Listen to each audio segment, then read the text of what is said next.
Di tengah suasana duka atas meninggalnya Lula Lava pada 23 Januari 2026, Reza Arab justru diterpa tudingan miring. Ia disebut memanfaatkan kepergian sang kekasih sebagai bahan untuk mendulang perhatian publik.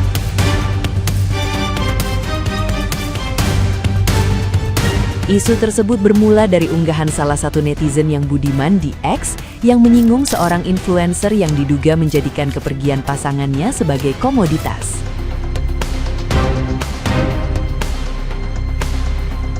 Meski tidak menyebut nama, banyak netizen yang berbakti mengaitkan sindiran itu dengan Reza Arab. Apalagi kabar meninggalnya Lula yang ditemukan di apartemennya sempat mengejutkan publik dan sahabat terdekat.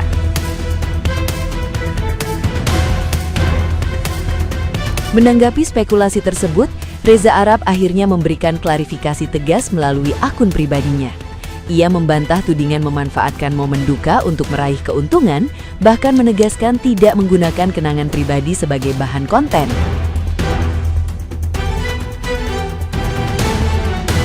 Ia juga menjelaskan bahwa keputusan tetap menjalankan agenda maraton dilakukan sebagai bentuk tanggung jawab terhadap banyak pihak yang bergantung padanya.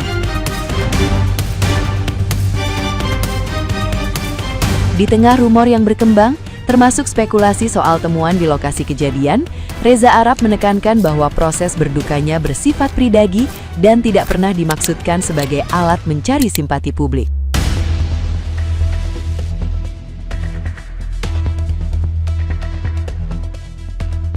Nah, gimana nih menurut netizen yang terhormat? Silakan berkomentar ya.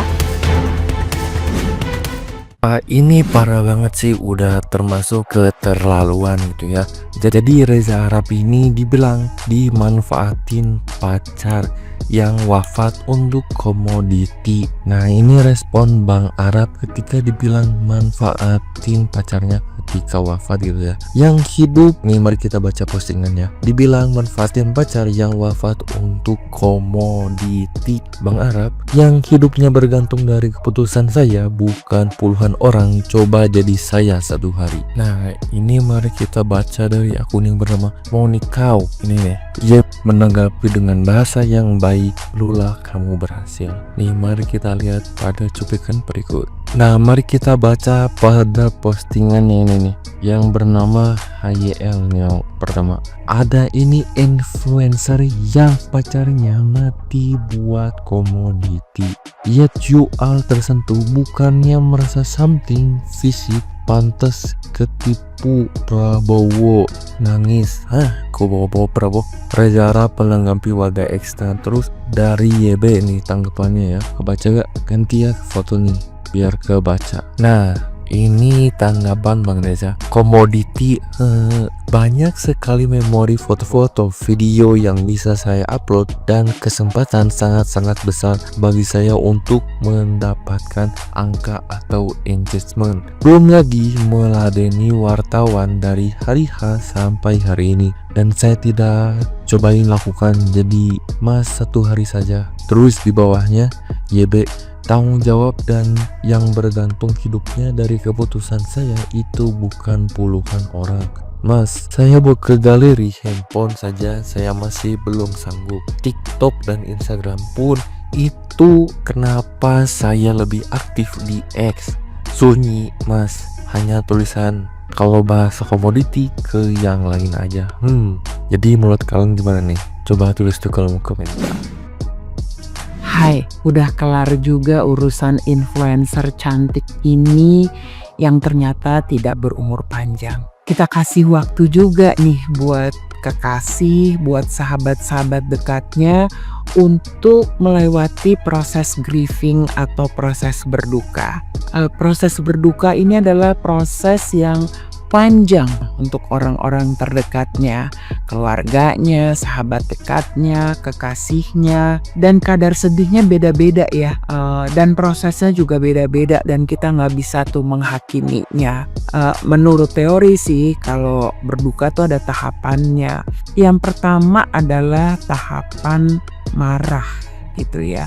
Jadi pasti keluar tuh pernyataan-pernyataan, harusnya begini, harusnya begitu, coba lu denger omongan gue, kenapa begini, kenapa begitu, dia jahat, dokternya salah. Itu adalah proses yang wajar banget ketika kita mulai memasuki tahap berduka. Nah, setelah itu kita juga melewati tawar-menawar, enggak kok dia enggak pergi, dia selalu ada di hatiku. Bahkan ada yang selalu merasa dia masih ada kok di sekeliling aku.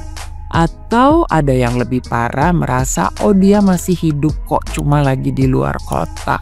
Itu adalah proses ya, jangan dibilang halu, itu adalah proses yang biasa banget.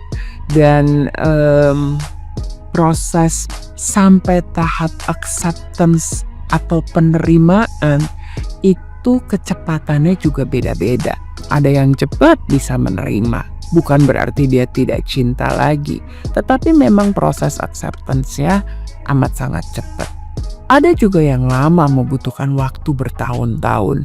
Jangan bilang dia tidak beriman, memang prosesnya dia lambat. Mau dibilang apa? Netizen jangan nama-namain bumbu, karena tanpa bumbu-bumbu itu proses berduka itu sudah amat sangat menyakitkan. Kita kan sebagai netizen cuma ngeliat ya, seperti nonton sinetron. Tapi pelakon yang benar-benar ada di dalam kisah itu sakitnya bukan main. Kita empati dulu boleh kali ya. Buku apa sebenarnya yang dibaca Reza Arab di Marathon Season 3? Nah, buku ini itu judulnya Milk and Honey, ditulis oleh Rupi Kaur. Ini juga pernah dibaca oleh almarhumah Lula dan sempat dibagikan di Instagram beliau, almarhumah. Buku ini membahas tentang, berisi puisi-puisi yang membahas tentang cinta, kehilangan, trauma, penyembuhan, dan pemberdayaan diri. Buku ini berisi tentang perjalanan penulis yang ia salurkan melalui dalam bentuk puisi. Kalau versi originalnya itu dalam bentuk bahasa Inggris, tapi sudah ada juga dijual di Indonesia versi bahasa Indonesia ini. Kalau aku pribadi sih sangat setuju sekali sama statement yang bilang ya si Lulu Rapa mungkin terjebak di circle yang salah ya kan. Setuju sama statementnya, dalam arti ya memang kita kalau memilih circle itu harus lebih baik, harusnya lebih bermanfaat, yang selalu mengajak kita ke hal-hal yang lebih bermanfaat, ke lebih baik, yang mendekatkan diri sama Robnya. Seharusnya tuh seperti itu. Makanya kan Rasulullah pernah bilang, siapapun kamu, kalau kamu pengen melihat diri kamu itu seperti apa, lihatlah orang-orang yang ada di sekeliling kamu atau circle kamu. Itulah pentingnya kita mencari orang-orang yang baik, yang mengajak kita ke arah yang lebih baik, yang tidak menyesatkan kita. Lagian orang-orang kalau sudah punya duit banyak itu semakin ngadi-ngadi cara mereka berteman atau bergaul. Tapi sih kalau di sini menurut aku kan kita orang dewasa, orang yang disebut manusia, makhluk yang paling sempurna dikasih karena kita tuh punya otak. Dan sekalipun kita ya, misalnya nih kita nggak usah menyalahkan orang lain dulu deh. Kita kan punya otak. Kalau seandainya circle itu tidak baik untuk kita, untuk mental kita, untuk masa depan kita, kan bisa di-cut itu circle ya kan.